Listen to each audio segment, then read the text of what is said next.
Virginia Democratic Party and the Virginia Board of Elections. Yeah, Makya ran and lost her opponent in the 19th House District race. But for the past several months, she's been trying to overturn that election. She argues the scales are tipped in her opponent's favor by her own party. Makya joins us now in the DC News Now newsroom. Yeah, and Makya, thank you so much for being here. We appreciate your time and for being willing to talk about this. Absolutely. Thank you for the invitation. Yeah, and look, this is a big move to be suing your own political party in the lawsuit.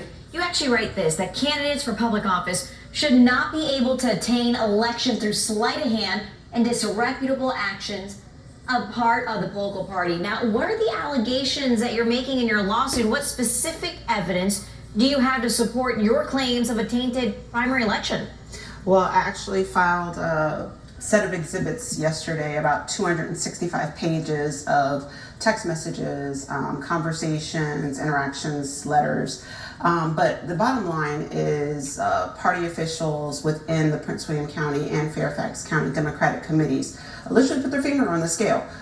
They engulfed themselves in voter manipulation tactics, such as passing out misleading sample ballots at the actual polls with just my opponent's name checked while wearing official campaign committee gear, which voters are conditioned to look for as a nod to who has already earned the party nomination. So when you're passing that information out in official committee gear, you're essentially misrepresenting that the party has already chosen that candidate instead of allowing the voters to decide for themselves. Another thing that they did was allow my opponent to maintain his official role in the committee, which is also a violation of the Democratic Party plan, which is essentially their policy. And so that conflict of interest gave him an unfair access and leverage even to solicit for endorsements as a member of the committee itself. And so when you have candidates, especially in this region where a lot of us are federal government employees, we're subject to the Hatch Act, and we can't have the same level of involvement in partisan politics before we choose to make the sacrifice and run for office. And you're saying, well, if you haven't been a part of this party, a part of this committee for 5 years, you're not favored. It limits our First Amendment rights from the Constitution, and it limits the options that voters have to choose candidates who actually represent them instead of the party. Makya, what's the end game? I know you filed a lawsuit, but what's the end game for you? Well, there's actually a Virginia code, 24-2 813. They call it the sore loser law. And what that law says is if you are unsuccessful in earning your party's nomination, you agree to not have your name on the ballot for the General Assembly. And so what that does, especially when you have parties who aren't willing to enforce their own policies, is it says we make the rules, we can break whatever rules we want, and when we beat you, you can't challenge us. And so not only does that challenge the First Amendment, 14th Amendment, and 15th Amendment rights of voters and candidates,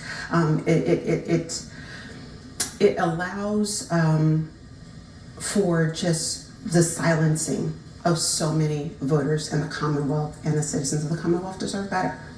And Makya, as you know, accepting the results of an election, it's a critical pillar of democracy. We've seen how that's gone wrong in recent past. How do you justify trying to overturn your own election result, and when will you feel like this has all been resolved?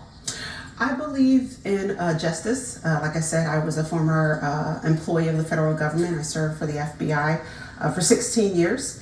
And my mother was an agent. And so my thing is I did not resign from the Federal Bureau of Investigation to join a committee that breaks policies and laws in a way that harms democracy. And so to ensure that the voters of my district and the voters of the Commonwealth have their will done, I will fight as long as I have to. And Makya, what is your message for both the Virginia Democratic Party and also the State Board of Elections tonight? We are in a time where we are actively watching basic human rights be taken away. And there is a level of complicity that if I see these things and I choose to say nothing, if we as citizens see these things and we say nothing, we become complicit. So understanding that we all have a role to play, and no matter what letter you wear, R or D, everyone has to be accountable for their actions.